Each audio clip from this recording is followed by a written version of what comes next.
The changing from summer to fall can be reflective and motivating to continue our daily spot check inventory to continue growing in the direction of our higher power.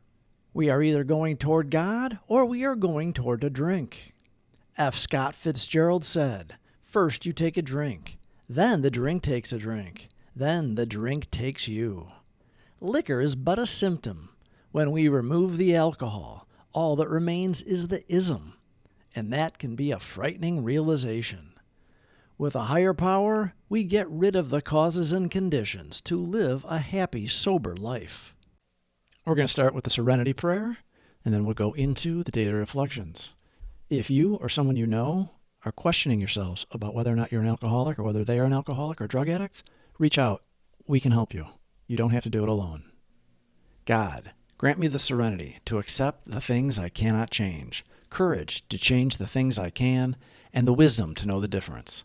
Grant me patience with the struggles that take time, an appreciation for all that I have, tolerance of those with different struggles, and the strength to get up and try again, one day at a time. October 18th, an open mind.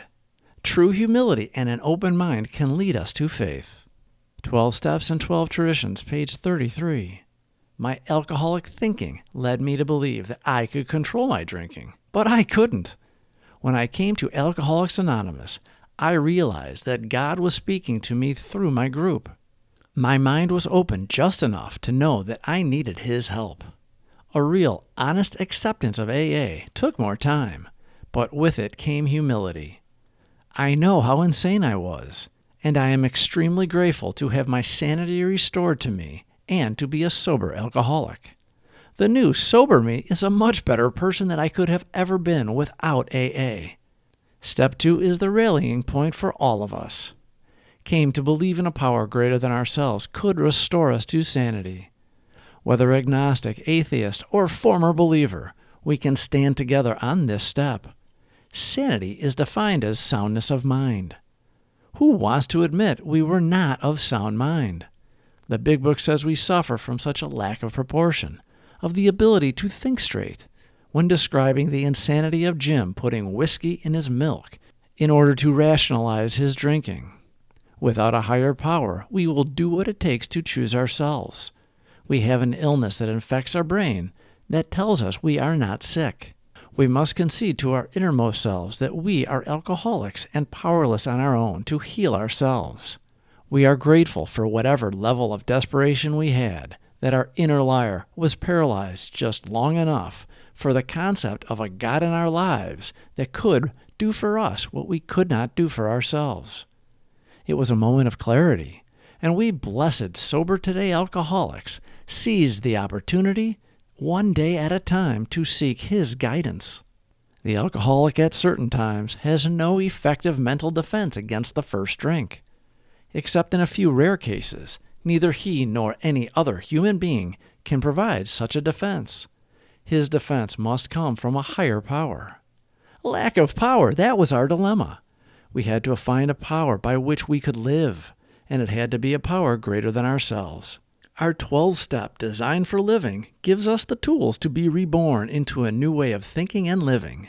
Discarded is our old ways of discord and chaos, replaced by peaceful and calm days, focusing on aligning ourselves with our higher power and helping others for the sake of being nice.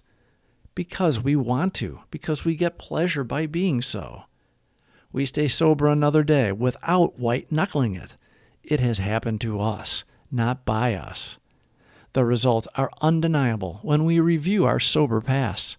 We are happy, joyous, and free from the bondage of self and the alcoholic obsession.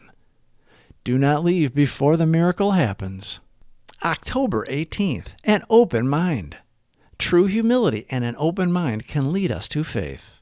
12 Steps and 12 Traditions, page 33. My alcoholic thinking led me to believe that I could control my drinking, but I couldn't. When I came to Alcoholics Anonymous, I realized that God was speaking to me through my group. My mind was open just enough to know that I needed His help. A real, honest acceptance of AA took more time, but with it came humility. I know how insane I was, and I am extremely grateful to have my sanity restored to me and to be a sober alcoholic. The new sober me is a much better person than I could have ever been without AA. Carpe the diem, boys and girls. Please subscribe for more videos. Thank you for watching.